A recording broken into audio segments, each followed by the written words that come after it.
consomme en moyenne 6000 calories le jour de Noël, plus tout ce qui vient, etc. En plus, on peut prendre jusqu'à 2,3 kilos.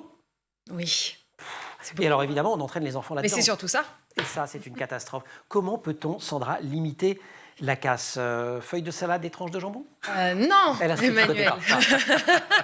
Non, je vous rassure, ça ne sera pas ça. D'accord. Mais effectivement, alors jamais quelque chose de déprimant pour les fêtes, mais il existe des possibilités de manger beau et bon, équilibré pour les fêtes, et je suis là pour ça aujourd'hui. Donc déjà, tout simplement, si on a un plat principal copieux, on peut éventuellement alléger le dessert, des petites techniques toutes simples, et puis aussi changer les présentations. Ça peut, des fruits tout court, ça peut tout changer si c'est présenté sur des petits pics de brochettes ou des choses comme ça. Ok, alors on ne fait pas comme dans le film, dans la fête, j'ai oublié comment il s'appelait, le sens de la fête, on évite les petits feuilletés en entrée, par exemple. Bah, c'est vrai qu'en plus, c'est pas très original. Non. Voilà, les feuilletés, allez, on en a marre. Et ils sont trop riches en gras et en sucre. Il existe des alternatives, des petites verrines, des petites salades mesclins, des petites salades d'épinards aux choux rouges, et bien sûr, les fameux fruits de mer et crustacés. Si avec plein de mayonnaise. Non, je le sentais arriver. Si on n'abuse pas de la mayonnaise, bien évidemment.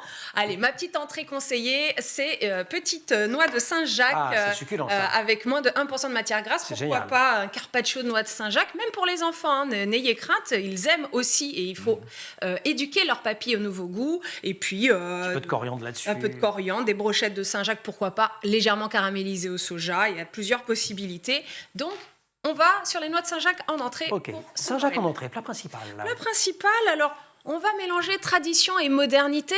Allez, on arrête de penser que la dinde est forcément au marron, que le chapon est forcément farci au foie gras. Et on va penser à des légumes qu'on a un peu oubliés, différents modes de cuisson aussi. Les légumes d'antan, si je vous dis panais, si je vous dis navet jaune ou cardon, topinambour, pourquoi pas. Oui, le cardon qui est un cousin de l'artichaut. Eh bien, ça peut être assez sympathique. Donc moi, ce que je vous propose, c'est la dinde farcie aux pommes, abricots et raisins secs. Je suis restée traditionnelle quand même, mais c'est plutôt pas mal, ça donne envie. Ça excite les papilles quand même.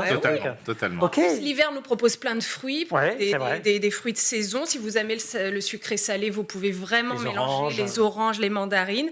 Les fruits de saison sont plus riches en plus en vitamines, donc allez-y, foncez, et les enfants adorent.